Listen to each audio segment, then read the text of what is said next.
어느 날 한 작은 마을에 자크라는 이름의 젊은 철학자가 살고 있었습니다. 자크는 니체의 이론을 깊이 탐구하던 중 영혼 회귀 개념에 매료되었습니다. 그는 이 이론을 마을 사람들에게 쉽게 이해시키기 위해 무언가 재미있는 이야기를 만들어야겠다고 결심했습니다. 어느 흐린 오후, 자크는 마을 광장에서 이야기를 시작했습니다. 여러분, 혹시 어떤 날이 정말 특별하다고 느낀 적이 있나요? 그런 날은 기억 속에 오랫동안 남죠. 그런데 한번 상상해보세요. 그 특별한 날뿐 아니라 우리가 겪는 모든 날이 무한히 반복된다면 어떨까요? 사람들은 흥미를 가지기 시작했고 자크는 계속 이야기했습니다. 옛날한 고요한 숲속 오두막에 오스카라는 사냥꾼이 살고 있었습니다. 오스카는 어느 날 밤 꿈을 꿨습니다. 꿈속에서 그는 신비로운 빛을 발하는 존재를 만났죠. 빛의 존재는 그에게 경고를 했습니다. 오스카여, 너의 삶은 앞으로 무한히 반복될 것이다. 기쁨, 슬픔, 사랑, 고통, 모든 것이 변함없이 똑같이 계속될 것이다.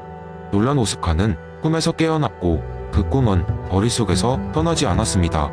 마을 사람들은 오스카에게 어떤 일이 일어날지 궁금해졌습니다. 자크는 계속해서 이야기했습니다. 처음에는 이 경고를 무시하려 했지만 오스카는 점점 더 이 꿈의 의미를 고민하기 시작했습니다.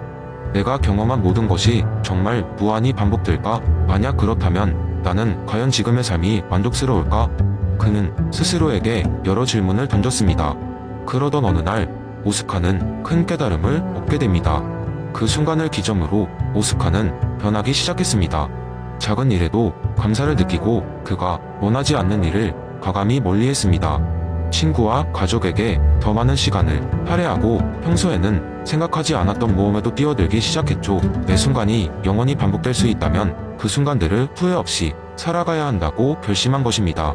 짧은 침묵 후 자크는 결론을 향해 갔습니다. 여러분도 오스카처럼 삶의 매 순간을 후회 없이 살려고 노력해본다면 어떨까요? 만약 오늘이 영원히 반복된다면 우리는 무엇을 바꾸고 싶을까요? 우리는 어떤 선택을 할까요? 니체는 이 질문을 통해 우리에게 물어보고 있는 것입니다.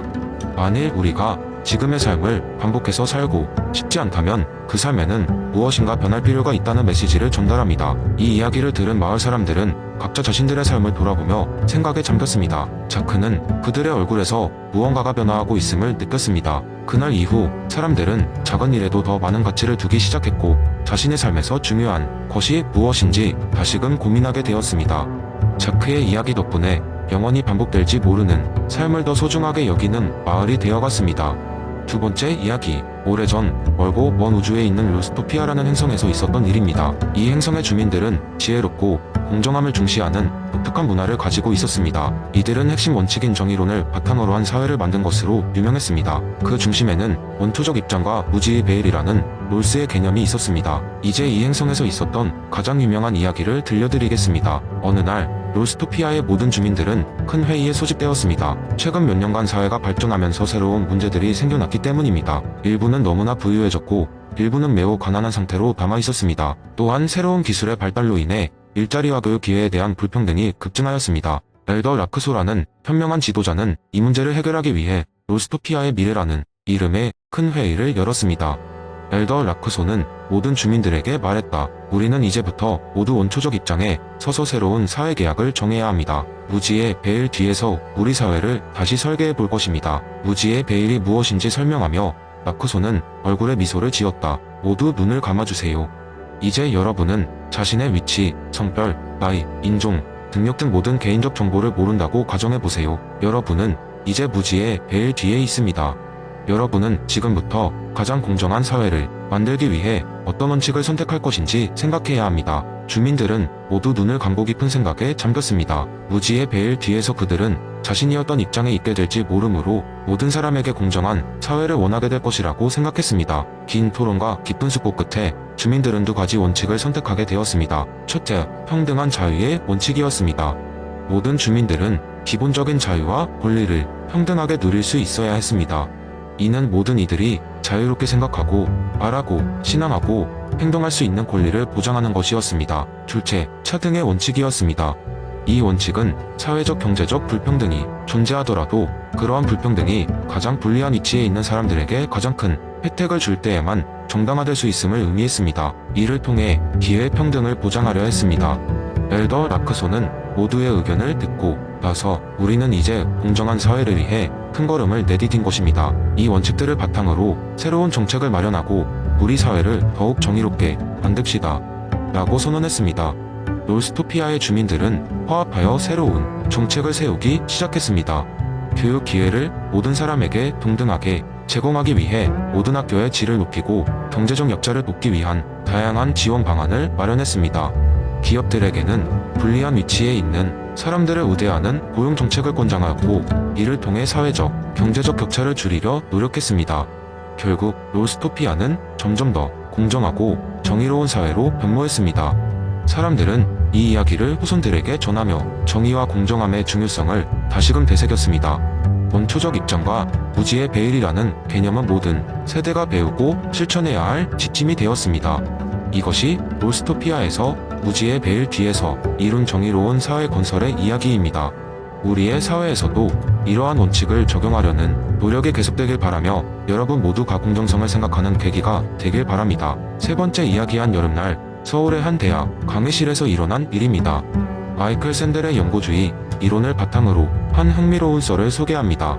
그날 강의실에는 철학을 전공하는 3학년 학생들이 자리를 잡고 앉아 있었고 교수님은 새로운 주제를 열정적으로 설명하고 있었습니다. 주제는 바로 연고주의였죠.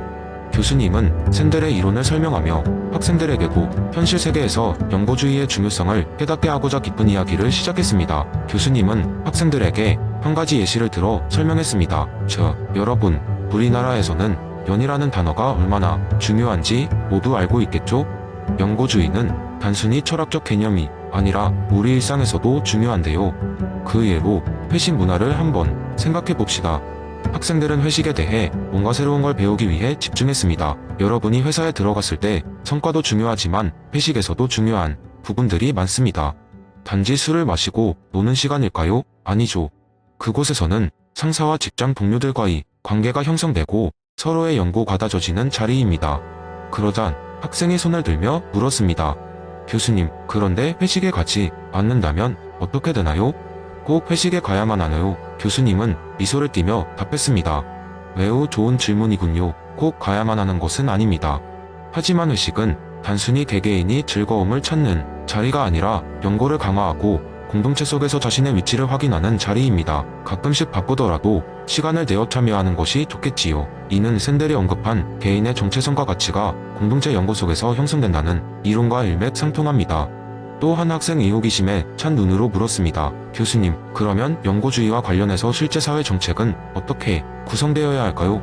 교수님은 잠시 생각하더니 교단을 걸으며 대답했습니다. 연고주의는 우리가 정책을 논의할 때 중요한 가이드라인을 제공할 수 있습니다. 예를 들어 교육 정책을 생각해 봅시다. 서양의 경우에는 학생 개인이 성취에 중점을 두는 반면 우리나라에서는 공동체나 학교 전체의 성과도 중요한 역할을 합니다. 이런 맥락에서 학교 분위기와 학부모, 교사 간의 관계를 강화하고 학생들이 서로 협력하며 성장할 수 있는 방향으로 정책을 설정할 수 있습니다. 학생들은 고개를 끄덕이며 이해하는 듯 했습니다. 교수님은 한 걸음 더 나아가 이야기를 이어갔습니다. 복지정책 역시 연고주의의 관점에서 보면 단순히 개인에게 지원금을 주는 것만이 아니라 공동체 내에서 서로 돕고 의지하면서 살아갈 수 있는 환경을 조성하는 것이 중요합니다. 이를 통해 더 나은 공동체 유대감을 형성할 수 있죠. 강의는 점점 더 심화되었습니다. 연고주의가 어떻게 다양한 사회적 문제의 해결책을 제시할 수 있는지에 대한 논의가 이어졌습니다. 교수님은 마지막으로 이민 문제를 예로 들며 이민자들을 받아들일 때도 단순히 법적 절차를 따르는 것만으로는 부족합니다. 그들이 새로운 공동체에 적응하고 기존 구성원들과의 연고를 형성할 수 있도록 돕는 것이 필요합니다. 강의가 끝난 후 학생들은 모두 생각에 잠긴 채 강의실을 떠났습니다. 그들은 이제 샌델의 연고주의가 단지 철학 이론에 그치는 것이 아니라 현실 세계에서 중요한 역할을 할 수 있다는 것을 깨닫게 되었습니다. 그리고 각자의 삶에서 그리고 미래에 마주할 정책 논의에서 이 이론을 어떻게 적용할지 고민하게 되었습니다. 그날 이후 그들은 친구들과의 관계, 가족과의 유대, 심지어는 직장 내 인간관계까지 다시 생각하게 되었습니다. 공동체 속에서 자신의 위치와 역할을 돌아보며 연고주의가 자신들의 삶에 어떻게 영향을 미치는지 체감하게 되었죠. 이런 식으로 그들은 샌델의 연고주의 이론을 통해 단지 철학적 지식을 쌓는 것을 넘어 실제로 그 지식을 삶에 적용하는 재미와 보람을 경험하게 되었습니다. 네 번째 이야기한 도시에 케빈이라는 사람이 살았습니다. 케빈은 모든 이에게 친절하고 항상 도덕적으로 옳은 일을 하려 노력하는 사람이었습니다. 케빈은 제레미 벤담의 공리주의와 쾌락계산법에 대해 깊이 이해하고 있었습니다. 어느 날 그의 도덕적 지침서를 실생활에 어떻게 적용할 수 있을지 보여주는 흥미로운 사건이 벌어졌습니다. 케빈은 매주 금요일마다 친구들과 만나 게임을 즐겼습니다. 그날도 예외는 아니었습니다. 하지만 이번 주 금요일은 특별한 날이었으니 그의 어머니가 70번째 생신을 맞이한 날이었습니다. 어머니는 저녁 식사 후 가족과 함께 보내고 싶어 했습니다. 이 상황에서 케빈은 깊은 고민에 빠졌습니다. 친구들과의 약속을 지키기 위해 게임에 참여할지 아니면 어머니와 시간을 보낼지 결정해야 했죠. 케빈은 벤담의 쾌락 계산법을 적용해 보기로 했습니다. 일단 첫 번째 기준인 쾌락의 강도로 시작했습니다. 친구들과의 게임은 언제나 즐거웠지만 어머니와 함께 보내는 시간은 그보다 훨씬 더 소중하고 깊은 의미를 가지고 있었습니다. 강도 면에서는 어머니의 생신이 훨씬 더 높은 점수를 받을 수밖에 없었습니다.